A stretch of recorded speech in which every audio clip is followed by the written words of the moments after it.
Dame nasumurung sian salu naroha ima mangaramuti ate-ate doh pikiran muna di bagasan Kristus Yesus Tuhan tai. Amin. Berita nauli di pesta na parjolo hari haheheon itu hatta Yesus Kristus ima nanenet sian buku ni Yohanes bindu 20 mamuka sian ayat sada masohok ma di ayat 10 sonom ma tersurat di sini. Mulak mangulu Kristus. Dungi di ari parjolo dung salpu ari sabat lahoma si Maria Magdalena sogut dina holomi dope tu tanomani. Jadi di idama naung dihindat batui sian tanomani. Gabe marlojong maibana manopot si Simon Petrus dot si sian nasadanari haholongan ni rohani Yesus. Pabuahot tunasida nunga dibuat na membuat Tuhani siat tanomanna dang binoto manang tu dia ditaruhon. Jadi borhat ma si Petrus doh sisian nasadanari jadi sahab ma nasida tu tanomani narak marlojong dona duai gabe marhajoluan do sisian nasada nahumatop sian si Petrus gabe parjolo maibana sahat tu tanomani.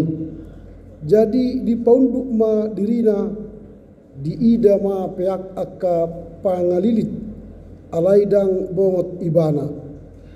Roma nang si Petrus sian pudina di bongoti ma tanomani jala jadi di ida ma peak akka pangaliliti. Anggo sekka panaputi ni uluna dang rap dohot akka pangaliliti kulik do dibalun tu ingananna. Disi peak asa bongot nang sisian nasada naung parjolo sahat tu tanomani dipanot noti gabe porsia ma ibana.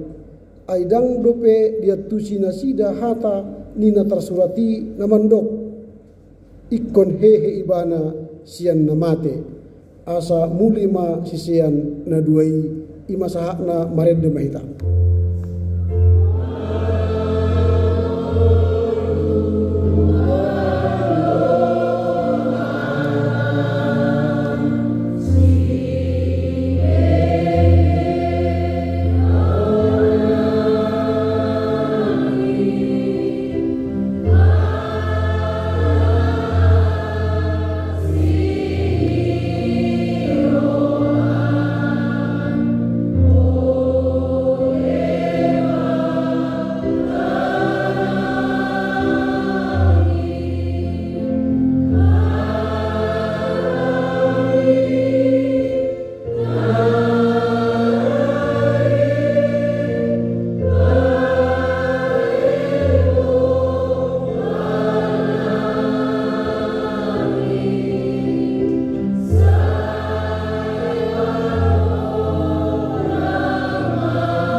Selamat Paskah ma dihita sudena.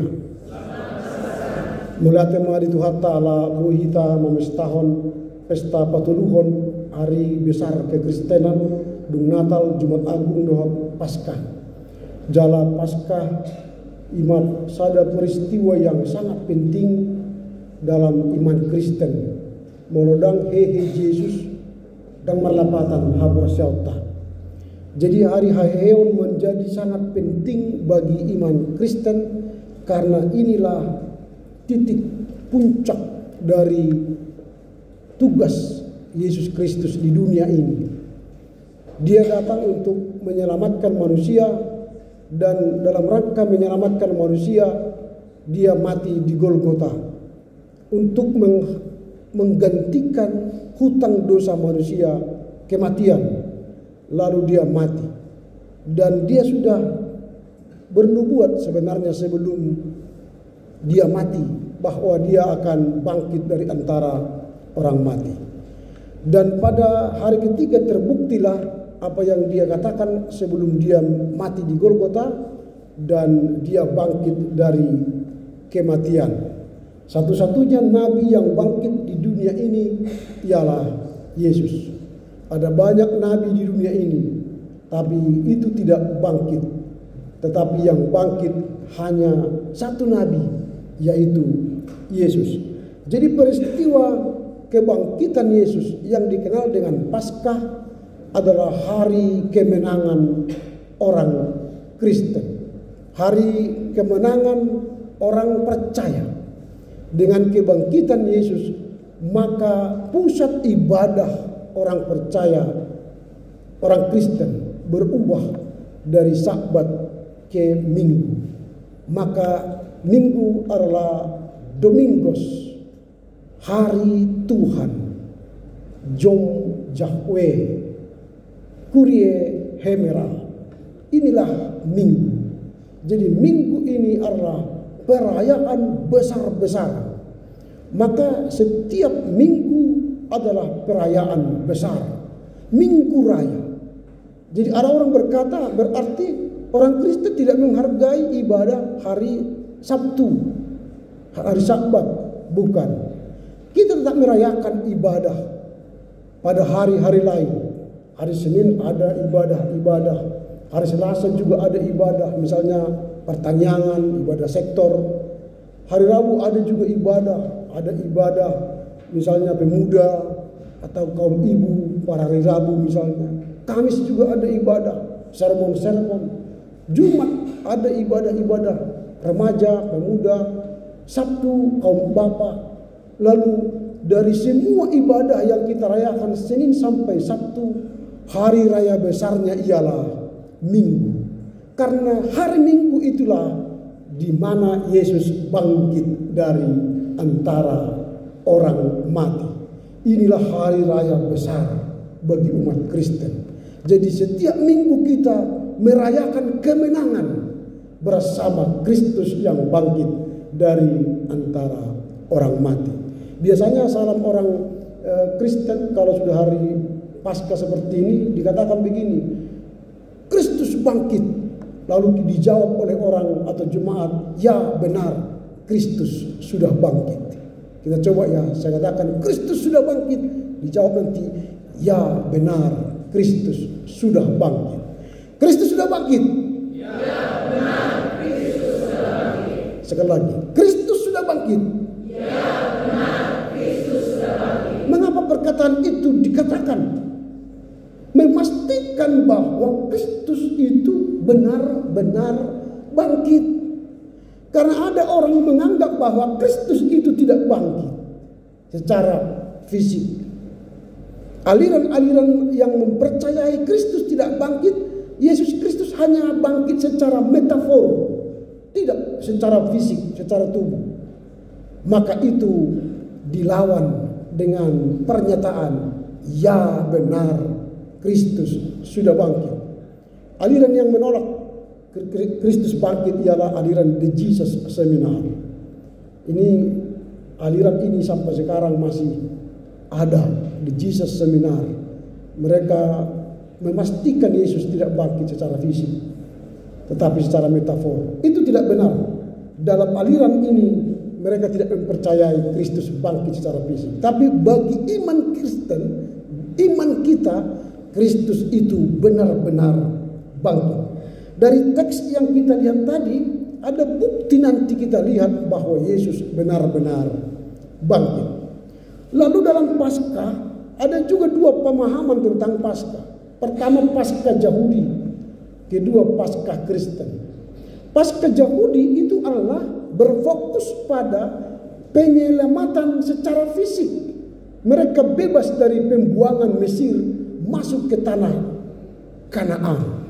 Jadi pembebasannya secara fisik tubuh, dari tubuh yang menjadi budak 400 tahun di Israel, di Mesir, terbebas masuk ke tanah Kanaan menjadi orang merdeka. Itu Paskah Yahudi. Maka setiap tahun mereka merayakan hari raya Paskah.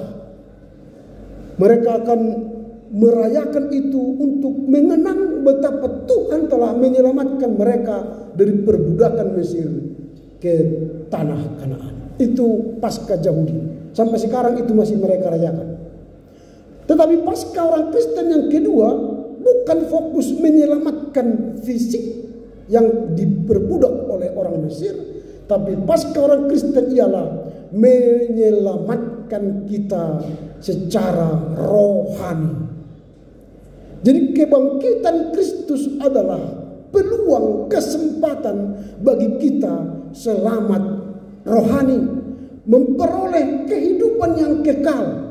Maka Paskah bagi orang Kristen ialah keselamatan kekal adalah milik kita. Karena apa? Karena Kristus telah bangkit. Memang peristiwa Jumat Agung dan Paskah kebangkitan Kristus terjadi tepat pada raya Paskah Yahudi. Yesus disalib dan bangkit itu pada saat bersamaan Paskah Yahudi. Maka sering kita bisa menyalahartikan mana Paskah Yahudi, mana Paskah Kristen. Jadi Paskah Yahudi fokusnya menyelamatkan fisik, tapi Paskah Kristen menyelamatkan rohani kita untuk beroleh kehidupan yang kekal. Ada juga kesalahan-kesalahan orang menyebut selamat Paskah. Kalau dalam bahasa Indonesia tidak ada masalah, selamat Paskah. Tapi dalam bahasa Inggris ada orang mengatakan Happy Easter. Happy Easter itu adalah panggilan atau sebutan untuk Dewa Nimrod, di mana Esther mengharapkan Nimrod bangkit lagi. Itu anaknya sekaligus suaminya. Maka dia berharap Nimrod itu bangkit lagi. Maka dia ambil telur sebagai simbol untuk kehidupan baru. Itu mungkin yang membuat kita membuat telur Paskah yang tidak ada kaitannya dengan kebangkitan Yesus. Ketika para perempuan datang ke kubur Yesus, apakah mereka melihat telur di sana? Tidak ada telur di sana. Yang ada tadi kain kafan. Mengapa kita mengambil telur Paskah? Saya katakan itu ajaran yang tidak pas. Merayakan Paskah tidak ada hubungan telur dengan kebangkitan Yesus, tetapi telur dengan harapan Nimrod bangkit itu Esther lakukan. Maka itu disebut dengan Happy Easter. Ishtar, Dewa Ishtar. Yang benar bukan Happy Easter, yang benar ialah Happy Passover.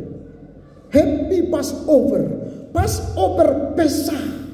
Melampaui orang Israel ketika dulu anaknya yang sulung supaya jangan mati dalam keluaran itu ya, harus ada darah di atas pintu itu, maka dia pesah melalui atau melampaui kematian sehingga anaknya tidak mati tapi hidup. Jadi yang benar ialah Happy Passover. Mengapa? Kita dilewatkan dari kematian maut, dari maut itu dilewati Yesus, dia bangkit sehingga melewati maut dan mengalahkan maut, dan kita menang, beroleh kehidupan yang kekal. Maka dalam bahasa Inggris jangan sebut Happy Easter, tapi katakanlah Happy Passover. Mulu dalam bahasa Batak dan ada pola beda nanti selama Paskah ini kan hari Haheon, jadi tidak tampak. Tapi di dunia maya ini kan Happy Easter katanya. Kalau saya tolak itu. Saya tidak jawab karena itu tidak benar secara kekristenan. Tapi kalau dia katakan Happy Passover, saya akan jawab Happy Passover too. Itulah pemahaman-pemahaman dalam perayaan Paskah yang mau kita rayakan hari ini. Apalagi kaum ibu sedang merayakan pesta perayaan PPR HKI Resort Khusus Medan Kota. Kiranya ada pemahaman yang baru tentang merayakan Paskah ini. Kita kembali ke tema. Tema dari khotbah Paskah ini ialah Yesus bangkit dari antara orang mati. Yesus bangkit dari antara orang mati. Dari teks yang kita baca tadi, ada beberapa pelajaran penting yang kita lihat dalam kebangkitan Yesus. Yang pertama, kebangkitan Yesus bukti kemenangan atas maut. Bukti kemenangan atas maut. Ketika Maria Magdalena pergi ke kubur, lalu dia melihat batu terguling. Batu itu besar sekali. Kalau didorong oleh 10 sampai 20 orang itu tidak bisa. Tetapi ketika dia tiba di kubur itu, dia melihat pintu kubur itu telah terbuka dan batu itu telah terguling. Dia berlari memberitahukan kepada Simon Petrus. Biasanya tradisi Yahudi, kalau sudah mati 3 hari, perempuan itu, kaum ibu, membawa minyak wangi, meminyaki mayat itu. Dan biasanya minyak yang dibawa ialah minyak yang mahal, minyak narwastu. Tetapi akhirnya dia tidak memberikan minyak narwastu itu kepada mayat Yesus, karena dia tidak melihat lagi di sana ada mayat Yesus. Yang dia lihat hanyalah kain kafan.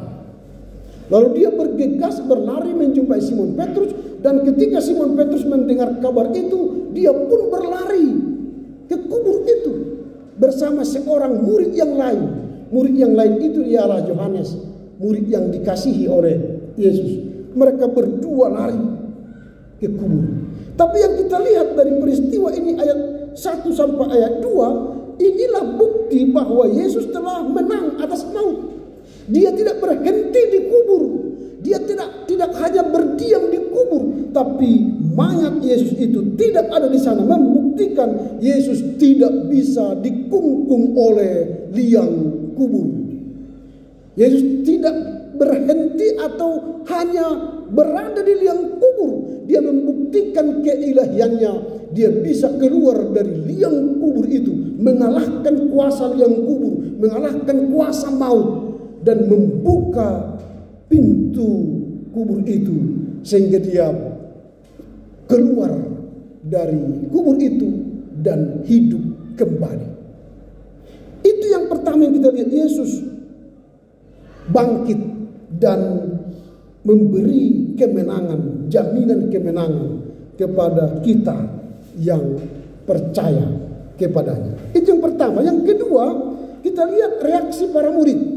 Ketika Maria Magdalena memberitahu kepada Simon Petrus, lalu mereka berlari, dan ketika mereka berlari sampai di tempat, murid yang dikasihi Yesus itu melihat bahwa kain kafan itu terlipat dengan baik.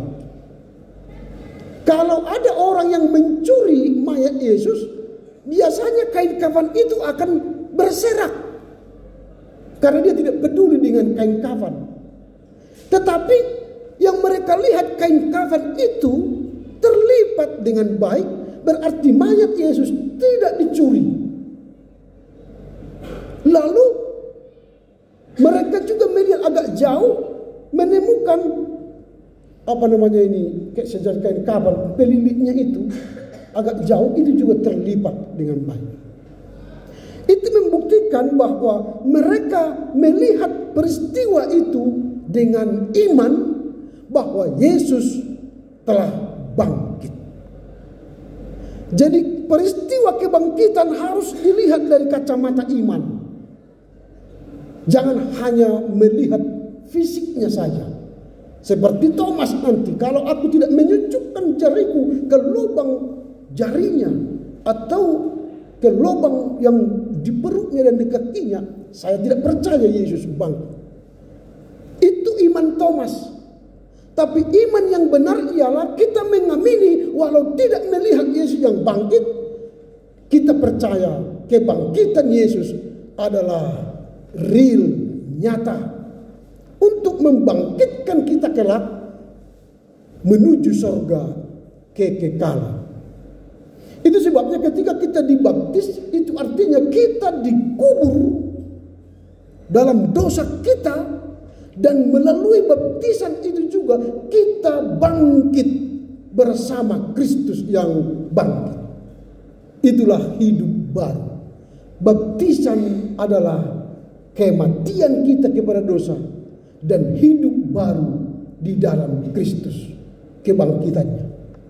Itulah yang kita lihat, bahwa kebangkitan Kristus adalah memahami Dia, membangkitkan kita dari hutang dosa, agar kita hidup baru, beroleh kehidupan yang kekal di dalam iman. Itu pelajaran yang kedua yang kita lihat dari teks ini. Yang ketiga, kebangkitan Yesus memberikan harapan baru. Kalau kita baca ayat yang ke-9 dan ke-10, aidang dope dia tusi nasida hatana sinrati namandok ikon hehe ibana sian namate asamulima sisian naduai. Artinya apa? Mereka sebenarnya belum paham atas kebangkitan Yesus itu. Walau Yesus telah mengatakan aku akan bangkit pada hari yang ketiga, mereka sepenuhnya belum paham apa arti kebangkitan itu. Karena bagi Yahudi kala itu kematianlah yang terakhir di dunia ini. Dan tidak ada kehidupan di balik kematian.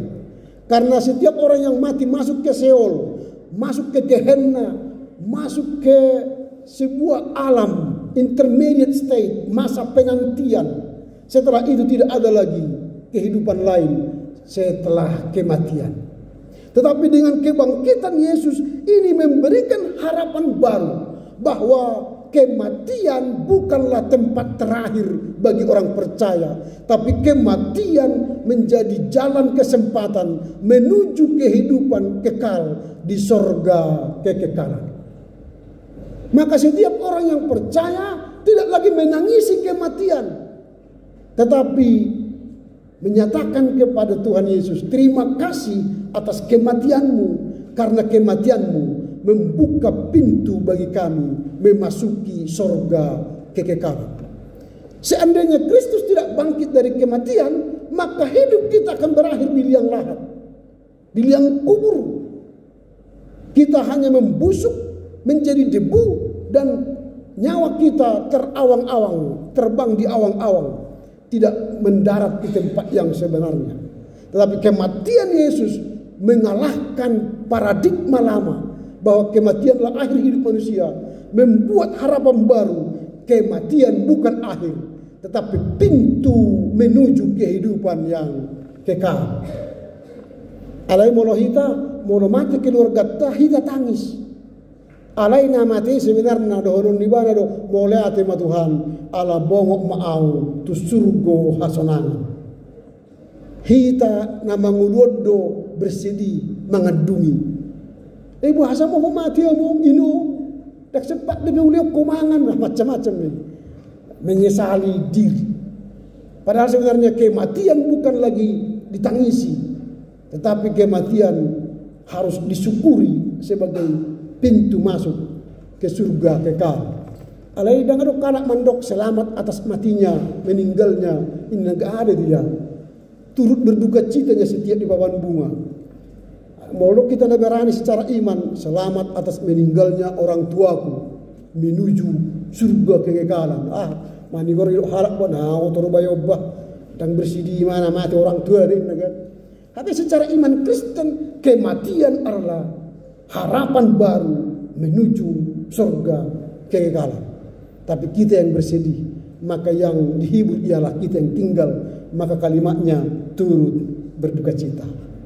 Kalau yang meninggal itu sebenarnya bagi dia, dada saya sudah menuju surga. Itu pelajaran yang ketiga. Yang keempat, kita perlu merespon kebangkitan Yesus dengan hidup baru. Jadi peristiwa kebangkitan Yesus tidak hanya berhenti di liang lahat, tetapi harus kita respon untuk hidup baru. Maka Yom Yahweh, setiap ibadah Minggu Raya harus ada hidup baru.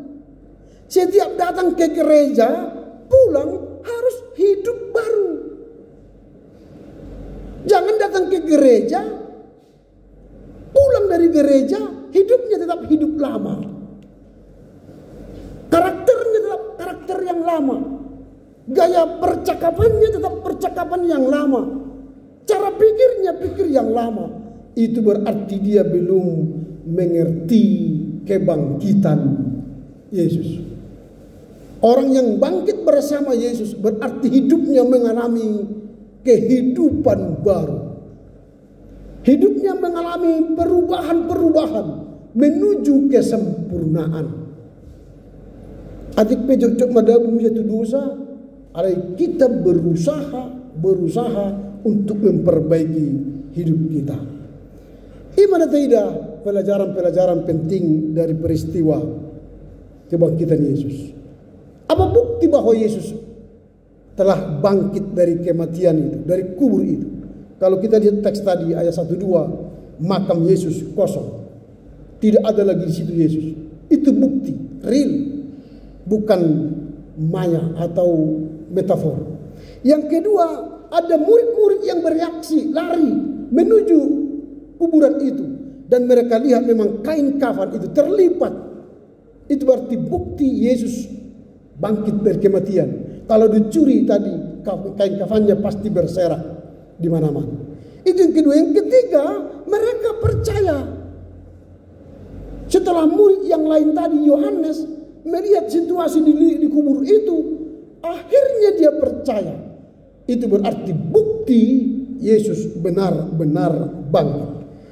Kita pun dalam rangka merayakan Paskah ini, jangan ragu lagi Yesus itu bangkit atau tidak. Yakinkan diri kita secara iman, Yesus itu bangkit.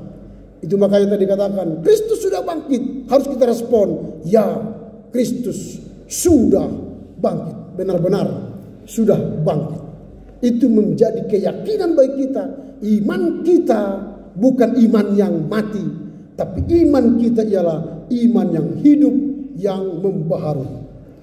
Apa yang hendak kita renungkan dalam rangka merayakan Paskah yang pertama ini, sehingga kita pulang membawa kabar baik, kabar kubur telah kosong, kabar Yesus telah bangkit.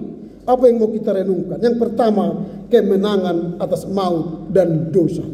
Dengan merayakan Paskah, kita tidak takut lagi mati, tidak takut lagi hutang dosa. Hutang dosa ialah maut. Ketika kita berdosa, kita seharusnya mati.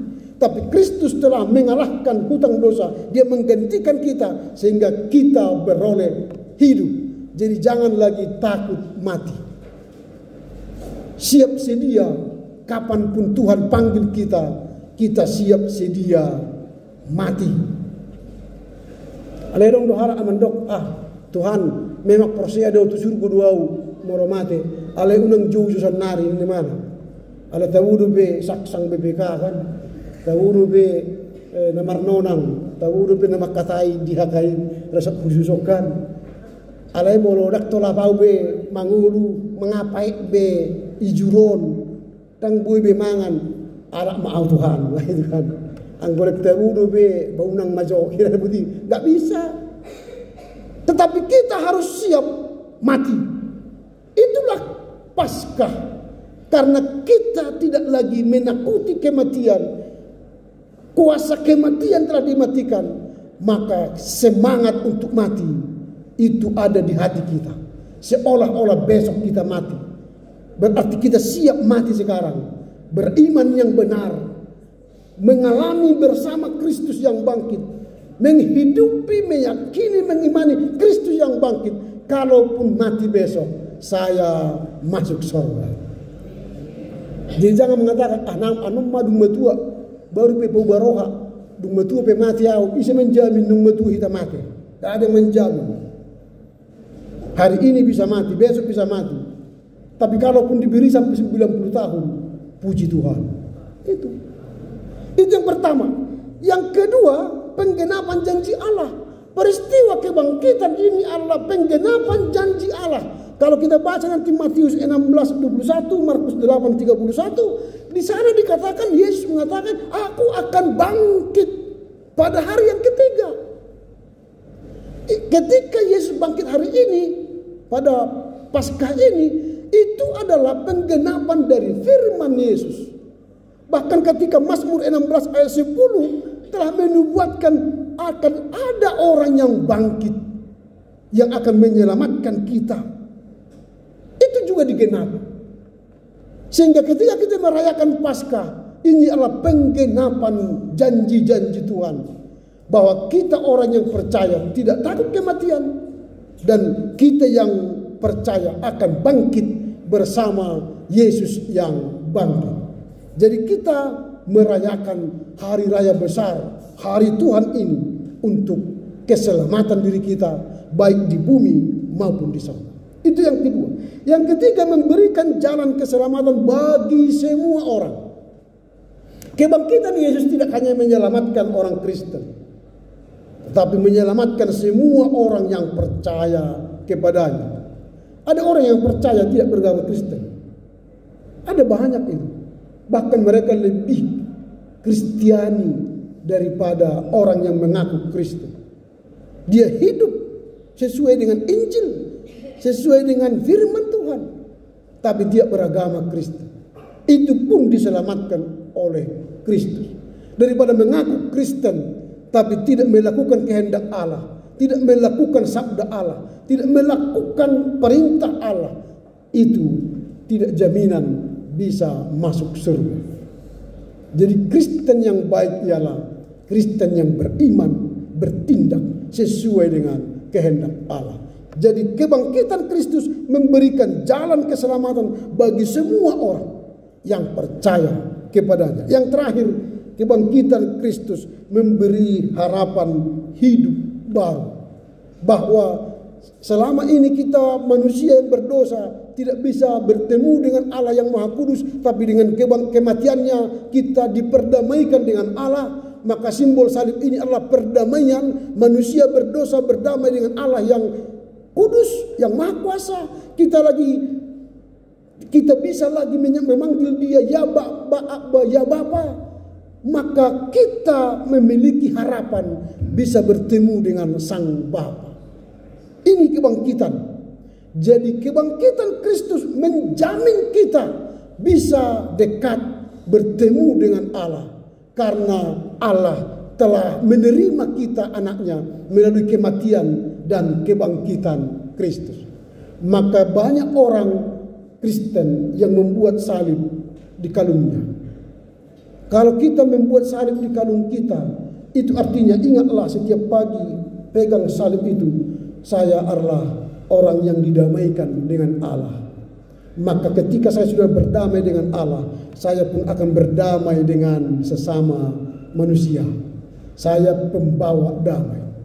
Tapi kalau kalung kita ada salib di kalung kita, tapi sikap kita pembawa rusuh, pembawa masalah, pembawa malapetaka, buang aja salib itu dari kalung itu. Karena tidak menggambarkan karakter Kristus yang telah memperdamaikan kita. Maka Paskah ini sia-sia bagi mereka. Maka kematian Yesus sia-sia. Maka simbol salib ini adalah simbol perdamaian dan kemenangan. Jadi kalau ada salib di tubuh kita yang kita pakai, setiap hari kita menang bersama Kristus yang bangkit. Setiap hari kita membawa damai bersama Kristus yang mati di Golgota, memperdamaikan saya dengan Tuhan, maka memperdamaikan saya dengan saudara-saudara saya, memperdamaikan saya dengan siapapun yang berseteru dengan saya. Itulah perayaan Paskah. Sehingga kita pulang membawa kabar baik bahwa kematian Yesus telah membangkitkan harapan baru.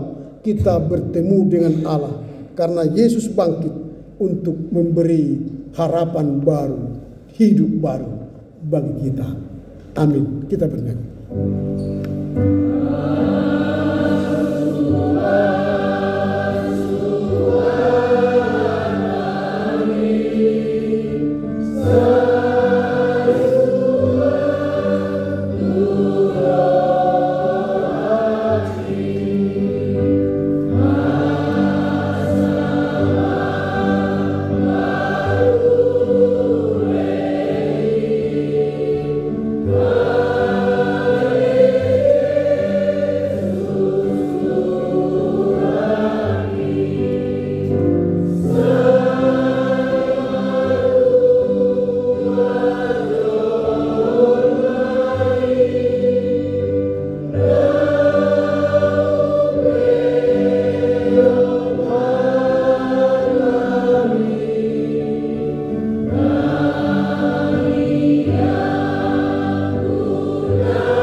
ale debata marhiti-hiti Jesus naung hehe do tondi porbadia mauliate ma husombau kami ala nunga hehe hosian hamatean makamunakon sorok ni hamateani gabe marhamonanga kami akan aborsea gabe dapotan hanguluan nasareleng-lelengna boy hami pajupang dohot debata ama marhiti-hiti hamatean mi dohot hahehean ni Jesus Kristus ale Tuhan nunga ubege hami hatami paheheho kami sian akasorok ni dosa dohot hamatean asa marhanguluan nem baru ham marhaporsiaon na mangul jala mangulahon hatam gabe si pardame membolas nyeroha memaritahon Jesus nau kehei atau pinuji magwarmu ale debata ale Jesus ale ton di porbadia rodi saleleng nilelengna